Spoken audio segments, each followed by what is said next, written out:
그럼 이제 이 영상의 하이라이트, 이 핸드프레스의 핸들의 위치를 교체해 보도록 할게요. 안녕하세요. 가죽공예 핵심만 빠르게 알려드리는 크레이시입니다. 집에서 가죽공예를 할 때 필수로 있어야 할 도구가 무엇이냐고 여쭤보신다면 저는 이 핸드프레스를 가장 먼저 말씀드릴 수 있을 것 같아요. 핸드프레스를 이용하면 내가 하고 싶은 시간에 자유롭게 작업을 할 수 있기 때문인데요. 그래서 오늘은 이 핸드프레스를 언박싱하는 영상과 세팅하는 방법에 대해서 자세히 소개시켜 드리려고 합니다. 그럼 바로 시작해 보도록 할게요. 가시죠. 핸드프레스를 언박싱하기 전에 저희가 사용하고 있는 이 핸드프레스에 대해 조금 설명을 드리자면, 이 핸드프레스는 최대 압력 500kg의 힘으로 작동하는 테라테크의 TT500입니다. 이 핸드프레스의 장점은 핸들의 위치를 바꿀 수 있어서 저희같이 가죽공예를 하는 사람들이 사용하기에 딱 좋습니다. 그럼 이제 핸드프레스 언박싱을 한번 해보겠습니다. 먼저 택배를 받으면 이렇게 명세서가 위에 붙어 있고요. 이 박스를 뜯어 볼게요. 박스를 뜯어보면 이렇게 스티로폼으로 잘 포장이 되어 있습니다. 그리고 이 안에 보시면 이렇게 렌치들이 들어있어요. 이게 프레스를 조정하는 도구인데요. 이렇게 세 사이즈의 렌치를 넣어줍니다. 네, 이렇게 꺼내 보았습니다. 이제 비닐을 뜯을 건데요. 이 기계다 보니까 이 안에 구리스를 발라놔서 손에 기름이 묻을 수 있으니 장갑을 끼고 하시는 걸 추천드리겠습니다. 비닐을 벗겨내면 이런 모양의 이제 깨끗한 프레스가 나오게 됩니다. 이제 높이를 세팅하는 방법을 알려드리겠습니다. 여기서 가장 큰 렌치를 이용해서 이 뒤에 있는 이 부분을 풀어주시면 돼요. 두 군데예요.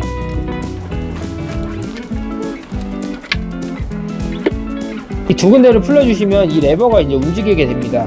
이 레버를 돌려주시는데 이게 그냥 힘을 빼버리면 얘가 그냥 이렇게 쭉 풀려서 땅으로 떨어지게 되기 때문에 오른손으로는 이 레버를 잡은 상태에서 돌려주시면 조금 더 쉽게 고정을 시킬 수가 있어요. 이렇게 올려서 내가 원하는 위치까지 잡아주신 다음에 다시 한번 아까 그 볼트를 조여주셔야 돼요. 이때 그냥 조이시면 또 이 위에 부분이 떨어져 내려갈 수 있기 때문에 이 왼손으로 이 레버를 꼭 잡으신 다음에 그 다음에 고정시키는 걸 잊으시면 안 됩니다. 이렇게 두 군데 다 고정시켜 주시면 됩니다. 이 핸들의 길이를 조정하는 방법도 알려드릴게요. 이것도 마찬가지로 가장 큰 사이즈의 렌치를 이용해서 여기 부분을 풀어주시면 핸들이 이렇게 움직이게 되는데요. 여기서 내가 원하는 길이에 맞춰서 올려놓으시고 다시 감아주시면 됩니다. 이렇게 사용하실 수 있어요.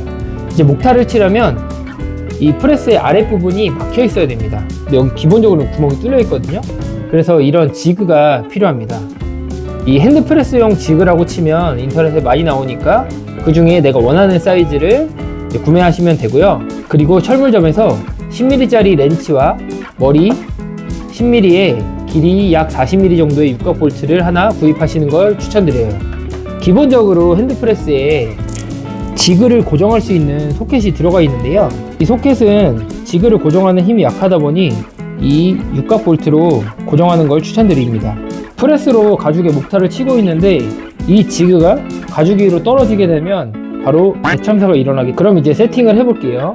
이 렌치를 이용해서 기존에 달려있던 소켓을 빼주도록 하겠습니다. 이 렌치의 사이즈는 3mm입니다. 풀러주시면 되고요. 이 기존 소켓을 제거해줍니다. 이렇게 빼주시면 돼요. 이제 이 육각 볼트를 아까 그 위치에 다시 끼워서 넣어주시면 되고요. 처음에는 손으로만 이렇게 돌려주시면 됩니다. 그리고 나서는 이 지그를 밑에 구멍에 넣어주시고 끝까지 손으로 감아주세요.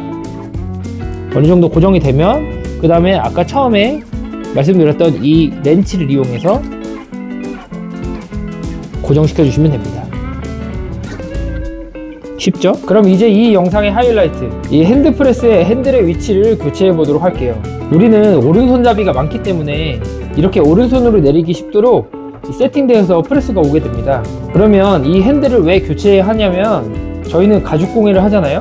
이 상태에서 그냥 사용을 하는 것을 제가 보여드릴게요. 오른손으로 목타를 잡고 위치를 조정한 다음에 왼손으로 위치를 바꾸고 레버를 오른손으로 내리게 되거든요. 이렇게 되면 손을 옮기다가 이 목타의 위치가 변할 수 있기 때문입니다. 물론 오른손으로 잡고 왼손으로 이렇게 엇갈려서 프레스를 내릴 수도 있지만 이 핸들의 위치를 바꾸면 더 편리하지 않을까 하는 생각으로 한번 뜯어봤는데 위치를 바꿀 수 있더라고요. 물론 왼손잡이시면 그냥 이대로 사용하시면 됩니다. 그럼 이제 본격적으로 핸들의 위치를 바꿔볼게요. 이 핸들 왼쪽 부분에 이 볼트를 가장 큰 렌치를 이용해서 풀어주시면 됩니다. 이렇게 풀어주시면 되고요.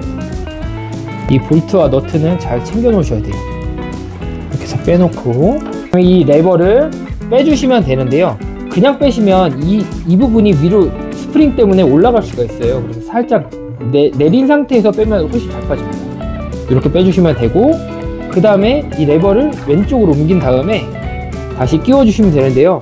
이때도 이 위치를 맞추기가 어렵기 때문에 살짝 내렸다 올렸다 하면서 딱 맞는 부분, 그 부분을 딱 맞춰서 이렇게 끼워주시기만 하면 됩니다. 그 다음에 아까 빼놓으셨던 이 볼트를 다시 체결해 주시면 됩니다. 어렵지 않죠? 가장 큰 렌치를 이용해서 잠궈 주시면 핸들 위치 교체 끝. 이렇게 위치를 바꾸게 되면 오른손으로 목타 위치를 잘 잡은 다음에 왼손으로 그냥 이렇게 내려주시기만 하면 이렇게 구멍이 잘 뚫립니다. 손을 옮길 필요가 없기 때문에 목타의 위치가 변할 이유가 없어요. 이렇게 핸드프레스 세팅이 끝이 났습니다. 이제 이 핸드프레스를 이용해서 층간소음 걱정 없이 목타를 치면서 자유롭게 가죽공예를 하시면 됩니다. 이렇게요. 오늘은 이렇게 TT500 핸드프레스의 언박싱하는 영상과 기본적인 세팅 방법, 좌우 핸들을 교체하는 방법까지도 알려드렸습니다. 다음 영상에서는 이 핸드프레스의 받침대를 만드는 방법을 알려드릴 예정입니다. 다음 영상도 많은 관심 부탁드릴게요. 그럼 이번 영상도 우리 수강생님들께 도움이 되셨다면 좋아요와 구독을 눌러주세요. 우리 여러분의 관심은 제게 큰 힘이 됩니다. 그럼 다음 영상에서도 또 만나요. 안녕.